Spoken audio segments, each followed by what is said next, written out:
오늘 우리 함께 읽은 이 본문은 이 노아의 이 아들 중에서 함, 야벳, 셈 중에서 이제 셈의 족보가 등장합니다. 하나님께서 세 아들 중에서도 특별하게 셈을 선택했다는 것이죠. 하나님께서는 이 노아의 아들 가운데에 선명하게 왜 그랬는지는 기록하고 있지는 않지만 셈에게 특별한 은혜를 주셨습니다.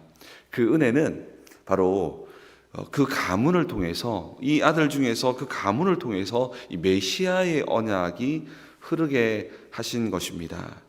이 메시아의 언약, 그 가문을 통해서 그리스도가 나게 한다는 것은 인간이 가질 수 있는 영광 중에 최고의 영광이었습니다. 오늘 본문은 이 셈에서부터 시작해서 아주 중요한 인물이 이제 등장하기 위해서 족보를 쭉 나열하는데요. 그 인물이 우리가 익숙했던 이 아브라함이라는 인물입니다. 이 셈에서 이 아브라함까지 이어지는 족보를 다루고 있습니다. 이 족보는 우리에게 중요한 사실 한 가지를 알려주고 있습니다. 홍수라고 하는 엄청난 심판을 받았습니다. 온 땅은 새로워졌고 완전히 리셋돼 버렸죠. 온 세상, 온 자연, 모든 환경이 완전하게 새로워졌고 깨끗해졌습니다. 그런데 안타깝게도 세상은 언제 그랬느냐 생각하며 홍수 전의 모습으로 금방 돌아가 버렸습니다. 우리는 일반적으로 환경이 좋아지면 모든 것이 금방 회복될 것이라고 생각할 때가 많습니다. 우리가 이 모든 일들이 환경의 문제라고 생각하고 환경이 새로워지면 회복될 거라고 기대하지만 성경은 환경보다 근본적인 원인은 인간의 부패한 마음에 있다라고 말씀하고 있다는 것입니다. 더 근본적인 이유는 환경의 문제가 아니라 단지 사람의 문제가 아니라 나쁜 사람들이 많아서 그런 것도 아니라 근본적인 문제는 인간 내면 깊은 곳에 부패하고 악한 마음이 있다는 것이죠. 그래서 하나님께서 창세기 8장에서 홍수가 다 끝난 후에 이야기하시는 결론이 뭐냐면 사람의 마음은 계획하는 바가 어려서부터 악함이라 근본적인 원인은 사람이 마음에 문제가 있다라고 하시면서 내가 그래서 다시는 심판하지 아니할 것이다 라고 말씀하십니다. 그런데 그 뒤에 이야기가 점점점 남아있는데 그게 뭐냐면 내가 다시는 인간의 마음이 악한 것이 문제다.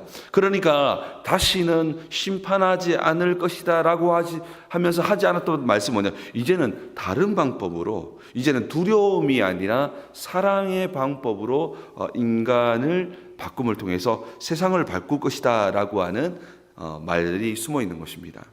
세상은 또다시 바벨탑을 쌓으면서 교만과 타락의 길로 달려갔습니다. 이 홍수의 심판조차 인간을 근본적으로 변화시키지 못했다는 것이죠.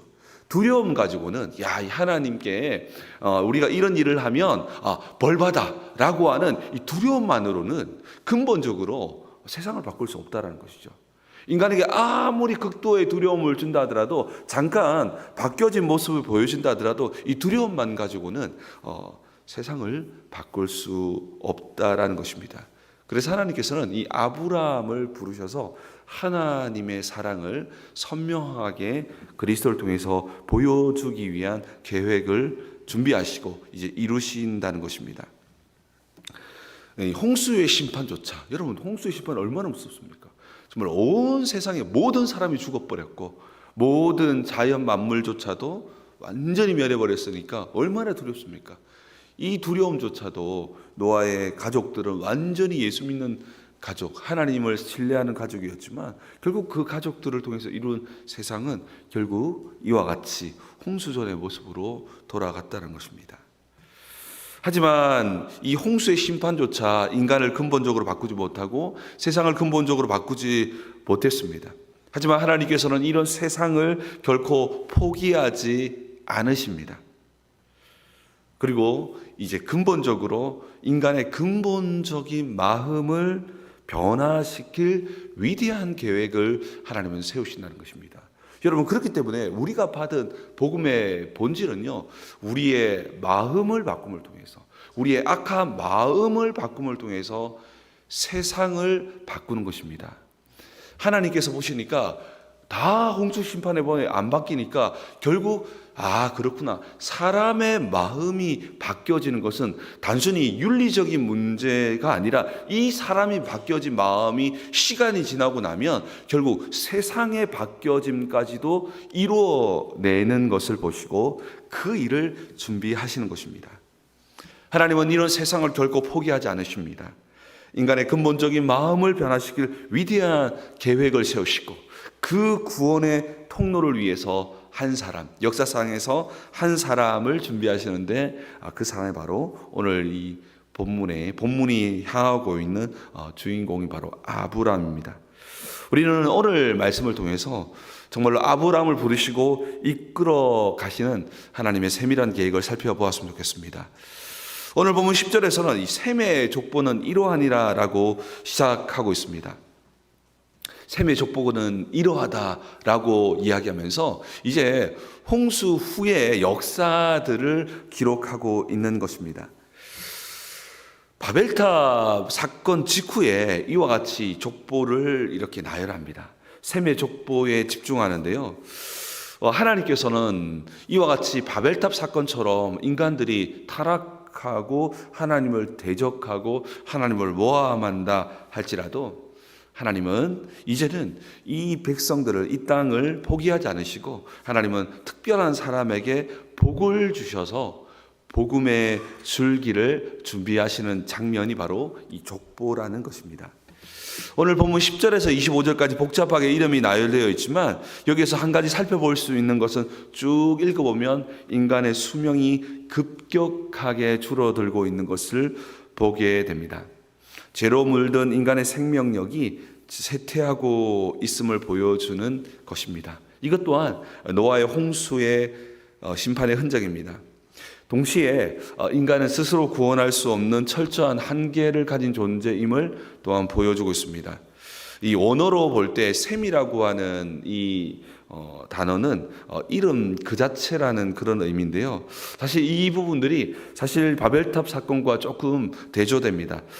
바벨탑은 자기의 이름을 높이려고 했던 장면이라면 셈이라고 하는 것은 이름을 내는 자라는 것은 하나님의 이름을 의지한다고 하는 그 내용이 내포되어 있습니다. 그러면서 26절에 이르러서는 진짜 목적지인 아브라함이 마침내 등장합니다. 이러한 셈의 역사로부터 쭉쭉쭉 하나님께서 환난과 이런 타락한 시대 속에서도 하나님께서는 계속해서 은혜를 부어주셔서 결국 아브라함이라고 하는 정말 특별한 사람을 등장합니다. 하나님께서는 그런데 이 아브라함을 등장시키는 이 또한 상황을 또한 성경은 아주 또한 마지막에 기록하고 있습니다. 아브라함이 등장하게 된 이 배경들을 성경은 또한 주목하고 있다는 것이죠. 이 아브라함의 아버지가 데라가 되는데요. 이 아브라함이 등장했던 이 시기를 보면 굉장한 슬픔과 결핍 속에 있는 것을 보게 됩니다. 28절에 보니까 이 아들 하란이, 데라의 아들 하단이 아버지보다 먼저 죽는 정말 비극이 일어납니다. 여러분 그렇지 않습니까? 한 가정에 한 자녀가 죽는 것은 비극 중에 비극입니다. 그리고 또한 아브라함의 아내였던 사라는 임신하지 못하는 일도 일어나게 됩니다.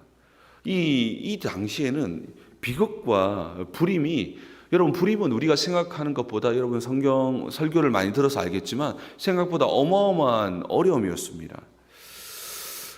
사실 이 아브라함이 등장했던 이 가정을 보면 굉장한 절망이 가득했던 그런 가정이었는데요. 하나님께서는 이 절망의 가정을 선택해서 소망의 가정으로 바꾸는 것을 보게 되어집니다. 우리는 언젠지를 모르겠지만 하나님께서는 이 데라의 가정 가운데에 가나안 땅이라고 하는 약속을 주셨습니다.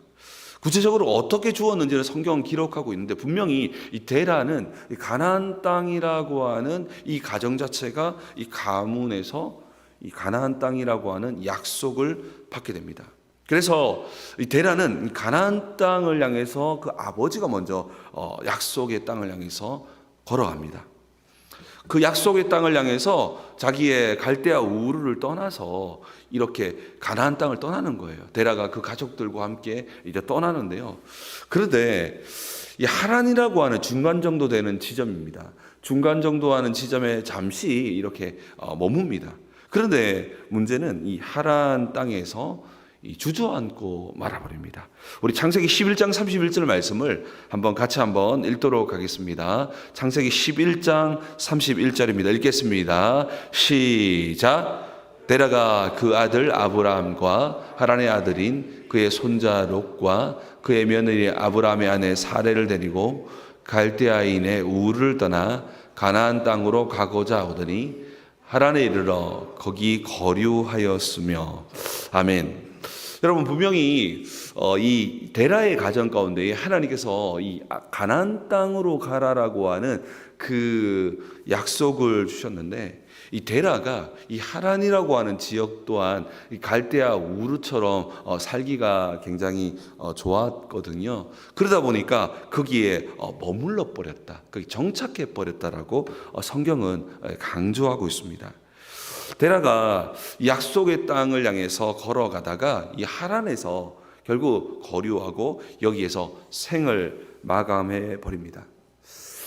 하나님은 이러한 이 데라의 실패 속에서도 포기하지 않고 이 지점에서 하란에서 죽었지만 하나님은 그 절망적인 지점에서 이 아브라함을 일으키셔서 데라의 아들이었던 아브라함을 일으키셔서 결국 이 가나안 땅으로 입성하게 하는 것입니다. 인간의 순종이 불완전할지라도 하나님께서 약속하신 것은 반드시 중단되지 않은 것을 보게 되었습니다. 인간이 멈춰진 지점, 때로는 이 아브라함이 앞으로 맡게 될 이 위기인 사레가 임신을 하지 못하는 장면, 또한 데라가 그 아버지가 그게 그 하란 지점에 머물러 버렸던 그 장면들, 그런 여러 멈춤과 절망적인 장면들이 있었습니다. 그때에 하나님께서 새 일을 이루는 것을 보게 되어집니다. 하나님은 멈춰버린 이 데라의 이 가문의 그런 힘을 넘어서 이 아브라함을 통해서 새 역사를 써내려 간다는 것입니다. 오늘 본문서 이 아브라함의 가정, 이 아브라함이 등장했던 이 기록들을 보면 소망이 없어 보였고, 참 어떻게 보면은 특별한 게 없어 보였습니다. 형제가 먼저 죽었고, 또 아내는 아이를 낳지 못해서 어쩌면 이 메시아의 그 축복을 이어나가기에는 어쩌면 최악의 상황 속에 있습니다. 또한 아버지 데라는 잘 가다가 약속의 땅의 입구였던 하란에서 멈춰버리고 더 이상 나아가지 않습니다. 죽음과 불임, 그리고 중도 포기라고 하는 절망적인 영적인 상태가 이 가문에 머물러 있었다는 것이죠. 하지만 하나님께서 이 불임의 상태와 멈춰버린 그 자리에서 아브라함을 다시 부르십니다. 우리의 인생의 막다른 골목에 다다랐을 때에, 어쩌면 절망 가운데 있었을 때에 하나님의 부르심과 하나님의 역사가 시작되는 분이십니다. 그래서 결국은 정말 이 가정 가운데에 약속을 주셨는데 그 약속을 이루기까지는 하나님의 간섭하심과 하나님의 인도하심이 그 중앙에 있었다는 것입니다. 그렇게 우리 또한 하나님 약속을 붙들고 걸어가는, 우리 또한 천성을 향해 걸어가는 주의 백성들 아닙니까? 주의 백성들이지만 우리에게도 하나님의 도우심과 인도하심이 있어야지만 결국 우리 또한 하나님께서 원하시는 그 위치로 나아갈 수 있다라는 것입니다. 그렇게 우리의 인생을 완성하는 분은 나의 열정에서 그치는 것이 아니라 우리의 인생을 완성하는 것은 결국 하나님의 은혜임을 믿으시기 바랍니다. 우리가 이 데라처럼 하란이라고 하는, 그러니까 하나님께서 이 가나안 땅을 가기 중간에 이 하란이라고 하는 지역을 준비하시죠. 어쩌면 이 지역은 유혹이라고 하는 지역이 되겠죠. 우리가 이 데라처럼 이 하란이라고 하는 이 지역에 주저앉아서 세상의 안락함에 빠져서 하나님의 약속을 잊을 수 있는 우리 또한 인생이 될 수도 있습니다. 정말 이 하란에서 주저해버렸던 대략, 그리고 성경은 이 부분을 강조하고 있습니다. 이 끝까지 우리는 하나님 약속을 붙들고 안락함과 편안함과 또 넓은 길보다는 좁은 길을 걸어가야 되는데요. 우리가 이 하나님 약속을 붙들고 끝까지 걸어가기 위해서는 우리의 결심만으로는 정말 부족하다는 것입니다. 끝까지 우리가 주님의 약속을 붙들고 끝까지 주의 길로 걸어가기 위해서는 반드시 하나님의 은혜가 우리의 삶 가운데에 계속해서 공급되어져야 한다는 것입니다. 날마다 영적인 힘을 공급받아야지만 이 좋은 주의 약속의 말씀을 끝까지 붙들고 흔들리지 않고 하란에 거류하지 않고 가나안 땅으로 걸어갈 수 있다라는 것입니다. 성경은 이와 같이 인간의 연약함의 한계가 시작될 때 하나님의 이야기가 시작되는 장면들을 계속해서 기록하고 있습니다. 우리가 이 엘리야가 어마어마한 그런 바알과 아세라 그 선지자들과 싸워서 이겼습니다. 엄청난 기적을 경험했지만 그러나 그를 위협하는 위기 앞에서 로뎀납 앞에서 엘리야는 죽기를 구하는 것을 우리는 보게 됩니다. 그 위협 앞에서 정말로 완전히 방전돼 버렸던 엘리야에게 하나님께서는 정말로 하나님의 방법을 통해서 떡과 이런 물을 공급함을 통해서 다시 일어서서 나아가게 하는 것을 보게 됩니다. 엘리야에게 하나님이 주시는 그 양식을 통해서 다시 일어나서 호렙을 향해서 걸어가게 되는 것을 보게 되는데요. 이것은 상징적으로 우리가 아무리 뛰어나고 위대한 일을 경험했다 하더라도 하늘의 양식, 하나님으로부터 시작되는 영적인 공급을 받지 않으면 일어날 수 없다는 것을 보여주는 것입니다. 우리가 아무리 정말로 좋은 직분을 가지고 있고 큰 일을 했다 하더라도 매일매일 우리가 기도하는 것처럼 일용할 양식은 단순히 먹는 문제만을 말하는 것이 아닙니다. 이 일용할 양식은 우리 또한 오늘 하루를 살아갈 수 있는 영적인 은혜를 공급받지 않으면 우리 역시 정말로 데라처럼 하란에 거류할 수밖에 없는 것이 연약한 우리의 인생이라는 것입니다. 우리가 꼭 기억해야 될 것은 이사야 40장 31절 말씀을 한번 읽었으면 좋겠습니다. 우리 같이 읽겠습니다. 시작. 오직 여호와를 앙망하는 자는 새 힘을 얻으리니 독수리의 날개치며 올라감 같을 것이요 다른 박질하여도 곤비하지 아니하겠고 걸어가도 피곤하지 아니하리로다. 아멘. 이 하나님께서는 하나님 나라를 세우고 완성하는 이 일들을 이루실 때 반드시 이 새 힘, 그냥 힘이 아니라 여호와로부터 시작되는 이 새 힘을 통해서 하나님 나라를 완성하시고 이루시기를 원하신다는 것입니다. 그렇게 우리에게 정말 중요한 건 뭐냐면 힘이 없는 우리에게 하나님을 바라보는 것이 필요합니다. 그때 하나님을 끝까지 바라볼 때 우리는 새 힘을 공급받아서 하란에 거류하지 아니하고 아브라함처럼 결국 가나안 땅으로 나아갈 수 있다는 것입니다. 사랑하는 성도 여러분, 이 오늘 족보는요, 인생의 절망을 소망의 인생으로 바꾸시는 하나님의 이야기를 기록한 것입니다. 여러분, 이 족보는 사실 사람들의 그런 출생과 또한 이러한 가문의 역사를 기록한 것이지만 이 족보를 자세히 들여다보면 이 족보는 인간의 이야기가 아니라 하나님의 이야기를 기록한 것임을 보여줍니다. 태가 막히고 길이 막혔지만 하나님께서 포기하지 않으시고 하나님께서 약속을 붙들게 하셔서 결국 데라와 그 데라의 가정에 그런 여러 가지 위기가 있었지만 하나님께서 결국 이러한 역사를 통해서 그 모든 언약을 이루시는 장면들을 기록하고 있는 것입니다. 결국 이 족보는 무엇을 이야기하냐면 인간의 역사처럼 보이지만 하나님의 위대한 이야기가 이 속에 있다라고 말씀하고 있고 결국 아브라함을 통해서 예수 그리스도가 이 땅 가운데 오게 되는 것입니다.